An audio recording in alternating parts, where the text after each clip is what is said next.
बच्चों, आज के इस वीडियो में आपका बहुत बहुत स्वागत है। मैं आपको कक्षा 6 के विद्यार्थियों को पाठ 9 टिकट एल्बम पढ़ाने चल रही हूँ।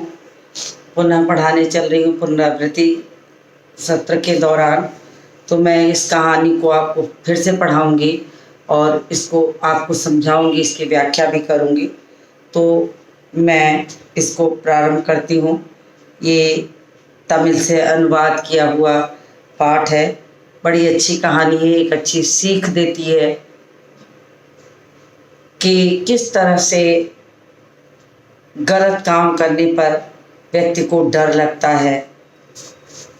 तो बच्चों के बीच में जो इस तरह की प्रवृत्तियां होती हैं उसको यहाँ दिखाया गया है। तो मैं इसको पढ़ना प्रारंभ करती हूँ, आपको समझाती हूँ। कहानी आरंभ करती हूँ। Ticket album. अब राजप्पा को कोई नहीं पूछता। आजकल सब के सब नागराजन को घेरे रहते हैं। नागराजन घमंडी हो गया है। राजप्पा सारे लड़कों से कहता फिरता, पर लड़के भला कहाँ उसकी बातों को पर ध्यान देते। नागराजन के मामा जी ने सिंगापुर से एक एल्बम भिजवाया था। वह लड़कों को दिखाया करता।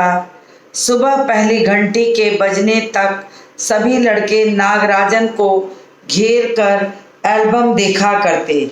अब यहाँ पर छोटे एक विद्यालय के बच्चों की बातें की जा रही है कि बच्चों के बीच में ऐसा होता है कि कोई बच्चा जब कोई नई चीज़ लाता है तो सारे बच्चे उसके दीवाने हो जाते हैं। उससे जानने के लिए उसे घेरे रहते हैं। चारों ओर उसकी खुशामदी करने के लिए, उसकी तारीफ करने के लिए, उसका साथ होने के लिए हमेशा आगे पीछे घूमते रहते हैं। हमेशा उसके आगे पीछे नाचते रहते हैं कि उसके साथ उसको भी कुछ फ़ायदा मिले। तो वही यहाँ पर कहानी की शुरुआत ही ऐसे किया गया है कि राजप्पा को कोई नहीं पूछता। आजकल सब के सब नागराजन को घेरे रहते हैं। तो दो लड़कों की कहानी चल रही है यहाँ, राजप्पा और नागराजन को। तो राजप्पा का एक ज़माना था, सब उसके साथ खेलते कूदते उठते बैठते, लेकिन आज कुछ समय से नागराजन के साथ लोग मिले रहते हैं। उसके पीछे का कारण अभी आगे कहानी में बताया जाएगा। और राजप्पा को ये लगने लगता है कि सारे बच्चे नागराजन को घेरे रहते हैं। तो वो लोगों से ये कहता फिरता है कि नागराजन घमंडी हो गया है।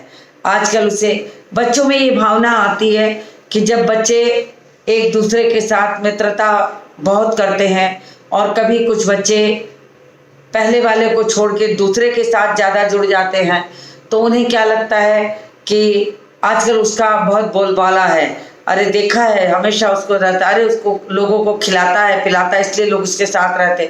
तो बच्चों के अंदर इस तरह की भावनाएं सुनने को बहुत मिलती हैं। और इसी माध्यम से बच्चे, एक बच्चा जो होता है वो अपने कक्षा के बच्चों में बहुत लोकप्रिय भी हो जाता है। तो यहाँ पर भी यही दिखाया गया है कि राजप्पा सारे लड़कों से यही कहता फिरता है कि देखा, नागराजन तो बहुत घमंडी हो गया है। वह पर लड़के भला उसकी बातों पर कहाँ ध्यान देते। लड़कों को तो इन सब चीज़ों से कोई मतलब होता नहीं। उन्हें तो बस ये लगता था कि देखा, जो जिसका बोलबाला हो, जिसको लोग सब पसंद करते हैं, सब उसके पीछे घूमते हैं। तो लोग नागराजन के पीछे पीछे आगे पीछे घुमा करते थे, देखा करते थे। नागराजन के मामा ने सिंगापुर से एक एल्बम भिजवाया था।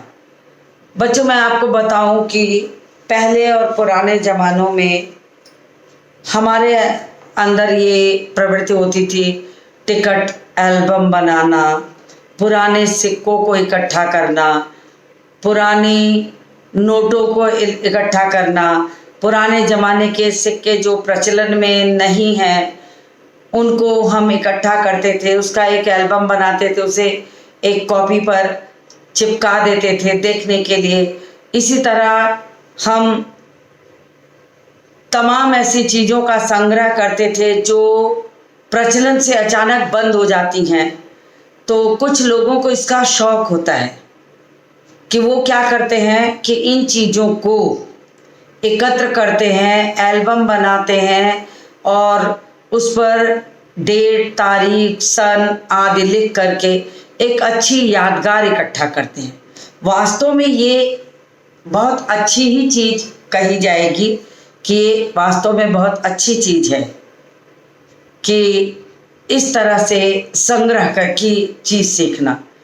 तो नागराजन के भी मामा सिंगापुर रहते थे, तो उन्होंने एक टिकट एल्बम एक बार नागराजन के लिए भिजवाया था और नागराजन उस टिकट एल्बम को लेकर स्कूल चला आता है।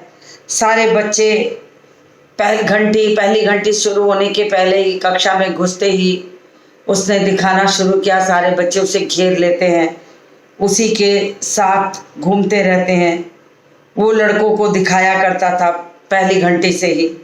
सुबह पहली घंटी बजने तक सभी लड़के नागराजन को घेर कर एल्बम देखा करते। रोज आना उस लोगों के बीच में बड़ी उत्सुकता होती कि उसका सिंगापुर से आया हुआ एल्बम देखें। आधी छुट्टी के वक्त भी उसके आसपास लड़कों का जमघट लगा रहता था। ऐसा ही होता है, अगर आप कोई नई चीज़ अपने स्कूल बैग में भरकर लेके विद्यालय या स्कूल में चले जाएं और कक्षा में आपने अपने किसी बहुत नज़दीकी साथी को दिखा दिया और उसे देखते हुए दिखाते हुए बाकी बच्चों ने देख लिया और कुछ ऐसी चीज़ है जिसके प्रति सभी को रुचि हो, तो सारे आपको घेर लेंगे। और तो और आधी छुट्टी, खाने की जो छुट्टी होती है रिसेस में, उसमें भी बच्चे आपको घेर कर आपकी चीज़ को देखना चाहेंगे कि क्या है, बार बार दिखाने कहेंगे और उसके आगे पीछे घूमते रहेंगे। तो इस तरीके की भावना कक्षा में बच्चों में पाई जाती है, आमतौर पर पाई जाती है। तो नागराजन और राजप्पा में अगर ये चीज़ें मिल रही हैं तो कोई आश्चर्य की चीज़ें नहीं हैं, ऐसा होता है। तो बच्चे उसके आसपास जमघट लगाए रहते थे। कई लोग टोलियों में उसके घर तक हो आते थे, उसी के पीछे पीछे लोग उसके घर तक पहुंच जाते थे कि उसके घर चलेंगे, बैठ के आराम से देखेंगे, पूछेंगे इसके बारे में। एल्बम वगैरह देखना वैसे बहुत अच्छा तो सबको लगता है, लेकिन किसी चीज़ का संग्रह है, नई नई चीज़ें हैं, तो कुछ विशेष रुचि देखने को मिलती है, बहुत अच्छा लगता है सबको। तो कई लोग टोलियों में उसके घर तक हो आते थे। नागराजन शांतिपूर्वक सभी को अपना एल्बम दिखा देता था। सभी को वो अपना एल्बम जो रहता है वो दिखा देता है। सब बच्चे उसको देखते रहते हैं, पर किसी को हाथ नहीं लगाने देता। लेकिन चूंकि वो उसकी व्यक्तिगत चीज़ थी, तो वो ये नहीं चाहता था कि कोई भी उस चीज़ पर हाथ लगाए या उसे थोड़ा भी खराब करे, क्योंकि उसे ये लगता है कि बड़ी ये बेशकीमती चीज़ है, उसके मामा ने सिंगापुर से भेजा है। और बच्चों की आदत तो ये होती ही है, अगर आप कोई चीज़ नहीं लेके चले जाइए तो खींचातानी मच जाएगी देखने के लिए, पहले हम करके, और उसी खींचातानी में कभी कभी चीज़ें खराब भी हो जाती हैं। तो वो छूने नहीं देता था। उसके अंदर ये रुचि थी कि देखो चाहे सारे, लेकिन से कोई छुएगा नहीं क्योंकि ये खराब हो जाएगा। तो पर किसी को हाथ नहीं लगाने देता। एल्बम को गोद में रख लेता और एक एक पन्ना पलटता। लड़के बस देखकर खुश होते। अब वो क्या करता, सारे बच्चों को घेर लेने पर एल्बम को उठा के अपनी गोद में रख लेता, दिखाता सबको, मगर खुद से वो छूने नहीं देता था क्योंकि वो खराब हो जाएगा ये सोचकर। तो वो आराम से उसको अपनी गोद में रखकर एक एक पन्ना पलटता और एक एक पन्ने को पलटकर आराम से लोगों को दिखाता। बच्चे उसे घेरे रहते, सबको बहुत मज़ा आता और सब के सब उसके नागराजन के आगे पीछे घूमते रहते उसके टिकट एल्बम को देखने के लिए। और तो और कक्षा की लड़कियां भी उस एल्बम को देखने के लिए उत्सुक थी। अब कक्षा में लड़के लड़कियां अगर साथ पढ़ते हैं तो ये भावना बिल्कुल नहीं होती है कि ये लड़का है ये लड़की है, चाहे लड़का हो चाहे लड़की हो, सब मिलकर खेलते हैं, मिलकर कूदते हैं, मिलकर पढ़ते हैं, मिलकर लाई हुई चीज़ों को शेयर करके खाते हैं पीते हैं, दोस्त हो जाते हैं। तो लड़के ही उसे घेरे रहते थे, लड़कियां भी उसके टिकट एल्बम को देखने के लिए बड़ी उत्सुक रहती थी और उसके आगे पीछे घूमती रहती थी कि वो दिखाएगा। तो उनमें भी बड़ी उत्सुकता थी। पार्वती लड़कियों की अगुआ बनी और एल्बम मांगने आई। लड़कियों में वही तेज तर्रार मानी जाती थी। अब यहाँ पर पार्वती नाम की लड़की की चर्चा की गई है कि वो लड़की क्या करती है। होता यही है कि कक्षा में हर बच्चे अलग अलग प्रवृत्ति के होते हैं, विचार के होते हैं, सब में उतनी तेजी नहीं होती है। कुछ बहुत तेज होते हैं, कुछ सुस्त होते हैं, कुछ धीमे होते हैं, कुछ लजालू प्रवृत्ति के होते हैं, सबके साथ इतना घुल मिल नहीं पाते, अलग अलग रुचि होती है। तो पार्वती नाम की लड़की का जो यहाँ उदाहरण पाठ में दिया गया है वो यही है कि पार्वती जो है थोड़ी तेज तर्रार टाइप की थी। उसने सोचा कि लड़कियों को भी इस टिकट एल्बम को दिखाने के लिए वही आगे बढ़ती है और नागराजन के पास जा कर के वो टिकट एल्बम मांगती है लड़कियों को दिखाने के लिए। तो इस तरह से लड़के तो लड़के, लड़कियों में भी इस टिकट एल्बम की चर्चा बहुत बढ़ गई थी, सबके अंदर थी। तो उनका लीडर बन के, अगुआ बन के, अगुआ मतलब वही लीडर, कि तुम लोग रुको मैं मांग के लाती हूँ।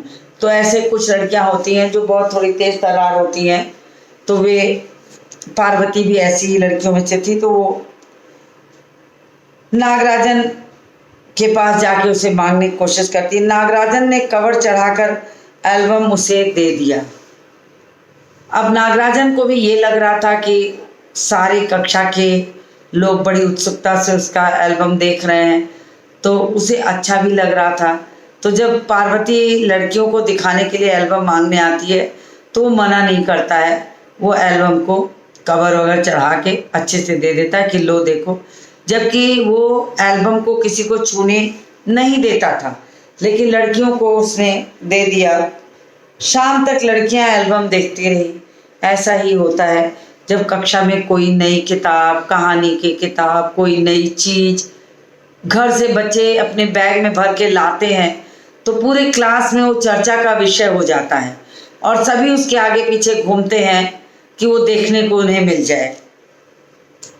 तो लड़कियां एल्बम देखती रहती हैं, फिर उसे वापस कर दिया। फिर लड़कियों ने खूब अच्छी तरह से एल्बम को जब देख लिया तो उसे वापस कर दिया।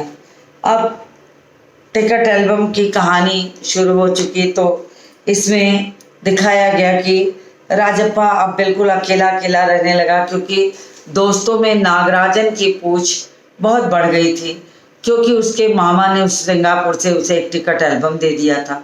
और वो टिकट एल्बम ऐसा था कि कक्षा के सारे विद्यार्थी उसके आगे पीछे घूमते थे देखने के लिए, जानने के लिए कि उसे भी देखने को मिले, उसकी तारीफें करते, उससे मांगते, उसे देखना चाहते।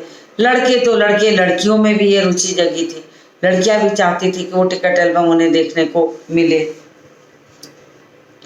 तो वो भी पीछे क्यों रहती। अब धीरे धीरे स्थिति हुई कि अब राजप्पा ने भी एक टिकट एल्बम बनाया था, लेकिन उसके टिकट एल्बम में वो बात नहीं थी जो नागराजन के टिकट एल्बम में थी। जो नागराजन के मामा ने सिंगापुर से भेजा था उसमें वो बात नहीं थी। तो राजप्पा का टिकट एल्बम अब कोई पूछने वाला नहीं था। कक्षा में जब एक जैसी चीज़ें कई बच्चे लाते हैं तो जो जिसकी सबसे अच्छी होती है लोग उसके आगे पीछे घूमते हैं, बाकी बच्चे जो होते हैं बिल्कुल कक्षा में नज़रअंदाज कर दिए जाते हैं। तो राजप्पा के साथ भी बिल्कुल वैसा ही हुआ कि वो उसे कोई नहीं पूछता था, उसके टिकट एल्बम को कोई नहीं पूछता था। वाकई में उसकी शान अब जो कक्षा में थी धीरे धीरे घटने लगी थी। सारे लोग नागराजन को पूछा करते थे, तो उसकी पहले जैसी वो शान अब नहीं रह गई थी कक्षा में। राजप्पा के एल्बम की लड़कों में काफी तारीफ रही थी। मधुमक्खी की तरह उसने एक एक करके टिकट जमा किए थे। उसे तो बस एक यही धुन सवार थी। सुबह 8 बजे वह घर से निकल पड़ता, टिकट जमा करने वाले सारे लड़कों के चक्कर लगाता, 2 ऑस्ट्रेलिया के टिकटों के बदले एक फिनलैंड का टिकट लेता, 2 पाकिस्तान के बदले एक रूस का लेता। अब टिकट एल्बम एक तरीके से टिकट का संग्रह करना है। अब होता क्या है, जैसे बच्चों ने ये मान लिया कि हम सब मिलकर टिकट एल्बम बना रहे हैं, तो हर कोई बच्चा ये सोचता था कि उसके पास हर देश के, हर तरह के, हर सन के टिकट इकट्ठे हो जाएं। तो जब उसे एक किसी स्थान के 2 टिकट हो जाते, 3 टिकट हो जाते, तो वो क्या करता कि अपने उन टिकटों को ऐसे बच्चों को देता जिसके पास किसी दूसरे देश के 2 या 3 टिकट होते, तो वो उन्हें एक देकर उनके बदले में दूसरा ले लेता। ऐसे करके टिकट संग्रह करने की एक प्रवृत्ति बन जाती है। इसी तरीके से देखा जाए तो नोटों को संग्रह करने का, सिक्कों के संग्रह करने का, बहुत तरह की चीज़ें होती हैं, ऐतिहासिक चीज़ें भी बहुत होती हैं। आप संग्रहालय में कभी गए होंगे तो आपने वहाँ देखा होगा कि जमाने जमाने के सिक्के वहाँ चिपका चिपका के रखे हैं, सन लिखा है, टिकट रखे हैं, पहले के टिकट, आज के टिकट, पहले के दाम, आज के दाम, सब चीज़ें उस पर लिखी होती हैं। कब था, किस सन में, किस राज्य में, किस राजा के राज्य में उसका प्रचलन हुआ, सब कुछ लिखा होता है। संग्रहालय में इन्हीं तरह की चीज़ें रखी जाती हैं वास्तव में, कि लोग उन्हें देखने आते हैं, पसंद करते हैं। तो राजप्पा भी बड़ी मेहनत से टिकट एल्बम बनाया था। वो दिन दिन भर इधर उधर दौड़ता रहता और वहाँ पर वो ऐसे लड़कों के पास जाता जहाँ पर वो एक टिकट देता और बदले में दूसरा टिकट ले आता, और बड़ी मेहनत से वो सुबह से लेकर शाम तक ऐसे ही घूम घूम कर टिकट एल्बम बनाया था उसने। 2 ऑस्ट्रेलिया के टिकटों के बदले में एक फिनलैंड का टिकट ले लेता था कि चलो मैं 2 तुम्हें ऑस्ट्रेलिया के दूंगा, मुझे तुम एक फिनलैंड का दे दो। फिर 2 पाकिस्तान का दूंगा, तुम मुझे एक रूस का दे दो। तो ये सब प्रवृत्ति होती है, विचार होता है कि हम किस तरह से संग्रह करना या चीज़ों को इकट्ठा करना सीखें, और एक रुचि भी होती है। तो राजप्पा भी इसी तरह से बड़ी परिश्रम से दौड़ दौड़ के उसने भी एल्बम बनाया था। बस शाम जैसे ही घर लौटता है, बस्ता कोने में पटक कर अम्मा से चबेना लेकर निकर की जेब में भर लेता और खड़े खड़े कॉफ़ी पीकर निकल जाता। देखिए, ये एक उत्सुकता कहनी चाहिए कि चीज़ों को करने के लिए बच्चों में ऐसा ही होता है कि जब उन्हें ये लग जाता है कि उन्हें ये चीज़ चाहिए, खेल हो, कूद हो, संग्रह करना हो या बहुत तरह की चीज़ों को इकट्ठा करना हो, मुझे इस चीज़ में सफलता चाहिए, तो बच्चों को खाना पीना सब भूल जाता है। वो भूल जाते हैं कि उन्हें खाने की भी ज़रूरत है। वो अपनी ज़रूरत भर की चीज़ों को फटाफट लेते हैं और अपने उस काम में लग जाए। किसी को जैसे कि ड्राइंग बनाने की बहुत लत हो, शौक हो, तो वो क्या करेंगे, स्कूल से आएंगे, बस्ते को फेंकेंगे इधर उधर, अपने बैग से अपना कलर, पेन, पेंसिल सब निकाल के लेके बैठ जाएंगे कि आज मुझे बहुत अच्छी वाली ड्राइंग बनानी है, मेरे टीचर ने बहुत तारीफ की है, अच्छे अच्छे चित्र बनाने हैं मुझे।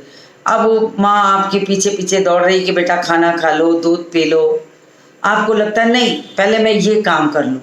तो कभी कभी किसी एक काम में जब आपका मन लग जाता है, चाहे वो नृत्य हो, चाहे वो संगीत हो, चाहे किसी चीज़ का संग्रह हो, चित्र बनाना हो, या जीव जंतुओं को पालना खेलना हो, या खेल कूद हो, तो फिर आपको खाना पीना उसे भूल जाता है। फिर आपको बस एक धुन सवार होती है कि कैसे विद्यालय से लौटें और कैसे उस कार्य में हम जुट जाएं। तो राजप्पा भी यही करता था, आते ही जैसे ही शाम का नाश्ता वास्ता करके जल्दी जल्दी खड़े खड़े ही कॉफ़ी पी लेता था और निकल जाता था कि मुझे भी एक अच्छा सा एल्बम बनाना है। तो इस तरह की चीज़ें होती थी। तो वो यही करता था कि माँ से चबेना, चबेना कहते हैं लाई भुजा को चबेना कहा जाता है, जिसमें लाई और चना मिला होता है। तो प्रायः लोग उसे पसंद करते हैं और लाई मुढ़ी की तरह खाना या किसी और नाश्ते की तरह उसको ले लेना। तो ये सब चीज़ें करके तो राजप्पा भी आता है जल्दी जल्दी, ये सारी चीज़ें खाएंगे तो टाइम लगेगा, और जेबों में भर लेता है और भर कर खड़े खड़े ही कॉफ़ी पी लेता है कि बस माँ ने दिया है तो वो ख़त्म करना है, करके वो तुरंत भागता है 4 मील दूर अपने दोस्त के घर कनाडा का टिकट लेने पगडंडियों से होकर भागता है। देखिए ये है तो इसे कहते हैं रुचि, शौक, या जो भी आप समझ सके कि बस एक धुन सवार हो जाना। जल्दी जल्दी खा पी करके सीधे घर से निकल करके 4 मील पैदल चल के एक कनाडा का टिकट लेने के लिए वो इतने परिश्रम से चीज़ों को इकट्ठा कर रहा था। और ऐसा करने के बावजूद अगर उसकी कक्षा में उसके एल्बम को बच्चे न देख करके नागराजन के एल्बम के पीछे दीवाने हुए थे तो उसे बुरा लगने लगा था कि उसके साथ अब दोस्त कम हो गए हैं और नागराजन के साथ लोगों की दोस्ती ज़्यादा हो गई है, क्योंकि उसके मामा सिंगापुर रहते हैं और उसे एक अच्छा टिकट एल्बम भेजे हैं। तो राजप्पा अपना जल्दी जल्दी खा करके 4 किलोमीटर एक कनाडा का टिकट लेने के लिए तमाम पगडंडियों से होता हुआ भागते भागते जाता है और इकट्ठा करता है। स्कूल भर में उसका एल्बम सबसे बड़ा था। तो स्कूल भर में सब बच्चों में, अब देखा देखी सब बच्चों में ये प्रवृत्ति आ गई थी टिकट संग्रह की। तो जिनके पास 2 थे लोग उनसे ले करके और इधर उधर से इकट्ठा कर करके चीज़ों को लेने लगे थे, चीज़ों को इकट्ठा करने लगे थे। लेकिन राजप्पा का जो एल्बम था वो बहुत बुरा नहीं था, सबसे बड़ा था। सरपंच के लड़के ने उसके एल्बम को 25 रुपये में खरीदना चाहा। अब चूंकि वो सरपंच का लड़का था, उसकी कक्षा में कोई एक गांव के सरपंच का लड़का था। बच्चे, बहुत सारे बच्चे यही कहते हैं पैसे वाले हैं अगर, तो वो कहते हैं ये तुम मुझे दे दो, ये तुम्हारी चीज़ बहुत अच्छी, मैं तुम्हें इतने पैसे दूंगा। या बच्चे पेन वगैरह के लिए मैंने देखा है कि कक्षा में बहुत तरह के पेन इकट्ठा किए रहते हैं। तो बहुत सारे बच्चे कहते हैं कि तुम्हारे पास बहुत पेन है, बहुत अच्छी पेन है, तुमने एक पेन इसमें से मुझे दे दो, जो पैसा मांगो मैं तुम्हें दूंगा। तो कभी कभी बच्चे लालच में पड़ जाते हैं कि उन्हें तो बाहर की चीज़ें मिल जाती हैं, वो उन्हें बेच देते हैं कि अच्छा ठीक है, मैं तुम इतना दाम दो, नहीं मुझे इतना दो तो मैं तुम्हें दूंगा, और फिर वो उसके पैसे देकर उसे ले लेते हैं और बड़े खुश होते हैं कि मैंने भी इस चीज़ को इकट्ठा किया है। तो ऐसा ही होता था, सरपंच का लड़का था और वो राजप्पा का उतने बड़े टिकट एल्बम का 25 रुपये देगा। उस जमाने में 25 रुपये बहुत होते रहे होंगे, तो इस नाते से आज के दौर की बात नहीं है ये। तो 25 रुपये में उस टिकट एल्बम को खरीदना चाहता था कि तुम ले लो और मुझे दे दो, पर राजप्पा नहीं माना। अब कभी कभी स्थिति आती है कि बच्चे सोचते हैं कि नहीं, इतनी मेहनत से मैंने अपना इसको कलेक्शन किया है तो मैं इसे कैसे दे दूं, तो वो नहीं तैयार होता, वो भी नहीं तैयार, राजप्पा भी नहीं तैयार होता है। तो घमंडी कहीं का राजप्पा बड़बड़ाया। फिर उसने तीखा जवाब दिया, तुम्हारे घर में जो प्यारी बच्ची है ना, उसे दे दो ना 30 रुपये में। देखिए लड़ाई झगड़े की बच्चों के बीच कैसी बातें होती हैं कि उसे क्या लगता है कि उसको उसका एल्बम उसके घर के सदस्यों की तरह प्रिय है। घर में जैसे भाई बहन होते हैं, घर का जो एल्बम होता है, घर की जो वस्तुएं होती हैं, या आपको कभी किसी ने उपहार के तौर पे कोई चीज़ दी हो बहुत अच्छी हो, और अगला कोई व्यक्ति या कक्षा का बच्चा आपसे कहे कि ये तुम मुझे दे दो, मुझसे इतने पैसे ले लो, तो बुरा लगता है। लेकिन जो कक्षा में थोड़े पैसे वाले घरों के बच्चे होते हैं वो ये सोचते हैं कि मैं तो इतना कर नहीं सकता हूँ, तो क्यों ना मैं इसकी चीज़ों को पैसे से खरीद लूँ। तो वो उसे प्रलोभन देने लगते हैं कि लो मैं तुम्हारी चीज़ को इतने पैसे में खरीद रहा हूँ, तो मुझे इसको दे दो। तो उसने व्यंग में, गुस्से में और व्यंग में ये कहा कि तुम्हारे घर में जो नन्ही सी गुड़िया है, तुम्हारी बहन, तुम्हारी बच्ची, तुम्हारे घर में जो प्यारी सी बच्ची है ना, उसे दे दो 30 रुपए में। यानी कि तुम्हें जितना वो बच्ची प्रिय होगी, मुझे इतना ही प्रिय ये एल्बम है, क्योंकि मैंने जान दे देकर एल्बम को बनाया है और तुम इसे 25 रुपए में खरीदना चाहते हो। तो ये कहाँ संभव है कि मैंने अपने जान देकर इकट्ठा की हुई चीज को मैं 25 रुपए में बेच दूं। तो उसे बहुत बुरा लगता है। तो उसने व्यंग में ये कहा कि तुम्हारे घर में जो एक प्यारी सी बच्ची है उसे दे दो 30 रुपए में, कि मतलब तुम अगर उसे नहीं दे सकते हो तो मैं इसे भी नहीं दे सकता हूँ। ये हुआ अपनी चीज का मोह और ये दिखाना कि मैं कैसे इन सारी चीजों को इकट्ठा कर लेता हूँ, कैसे इन सारी चीजों को अपने पास रखता है, मेरे लिए इसका क्या महत्व है।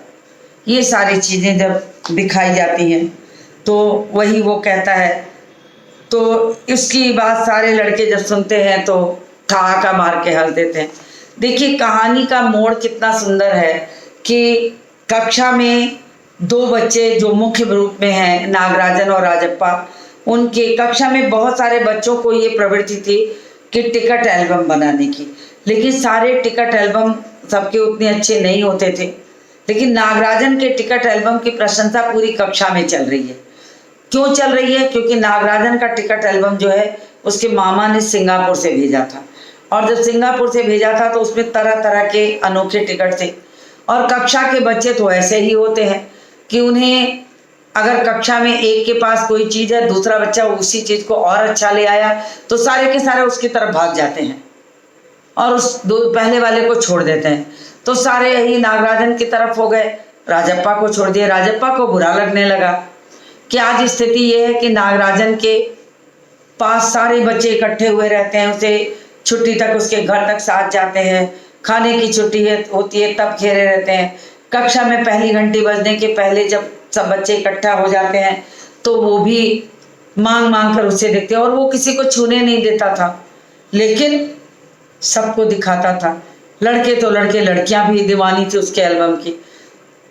तो धीरे धीरे राजप्पा को बड़ा बुरा लगने लगा कि उसने भी बड़े परिश्रम से इकट्ठा किया है टिकट।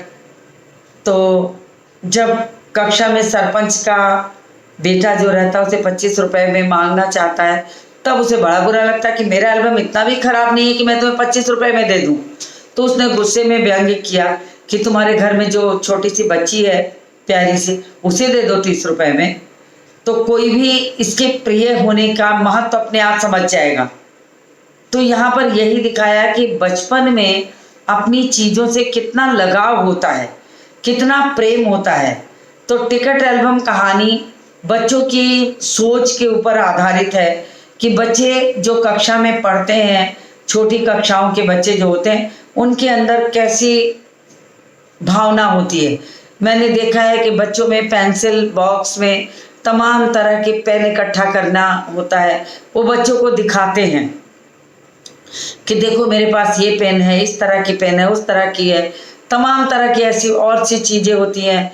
या खेल खिलौने जैसी चीज़ों को कभी लेकर वो विद्यालय में आ जाते हैं तो सारे के सारे बच्चे घेर कर उन्हें उनके साथ हो लेते हैं। तो ये बाल मन के खेल कूद का एक नया तरीका है। तो इस तरह से देखा जाए तो टिकट एल्बम कहानी में भी बच्चों की मन की सोच के बारे में यहाँ बताया गया है। और जब कहानी आगे बढ़ेगी तो देखिएगा कि यहाँ उसी टिकट एल्बम के पीछे कैसे नागराजन और राजप्पा के बीच एक विरोधी भावना जन्म लेती है, कैसे राजप्पा एक सही रास्ते से चलते चलते एक बुरी प्रवृत्ति में फंसता जाता है। बच्चों के पास ये सोच होती है कि अगर किसी को ये चीज़ नहीं मिली है तो उसे कैसे हासिल करें। सीधे रास्ते जब उसे नहीं मिलता तो वो क्या करता है, कभी कभी उसके लिए गलत रास्ता भी बच्चे अपना लेते हैं। तो ये एक अच्छी बात नहीं है। वास्तव में अच्छी बात इसलिए नहीं है कि अगर आप अपनी कोशिश से कोई चीज़ बनाते हैं और कोई व्यक्ति उसे मांगता है, आप उसे भले ना दें, लेकिन दूसरे के सामान को नुकसान पहुंचाना, दूसरे के सामान की चोरी कर लेना और उसे अपने खुश होने के लिए लेके रख लेना, ना बताना, एक अच्छी प्रवृत्ति नहीं है। तो बच्चों को ऐसा कार्य नहीं करना चाहिए। मैं अभी यहीं तक की कहानी आपको पढ़ा पाई हूँ। मैं इसके आगे के शेष अंश को अगले वीडियो में पढ़ाऊंगी। तो आप पाठ पर आधारित प्रत्येक वीडियो को देखा करिए, तभी आपको उसमें आनंद आएगा, अच्छा लगेगा। और मुझे उम्मीद है कि यहाँ तक की कहानी तो आपको समझ में आ गई होगी। इसके आगे के हिस्से को लेकर मिलती हूँ आपसे अगले वीडियो में।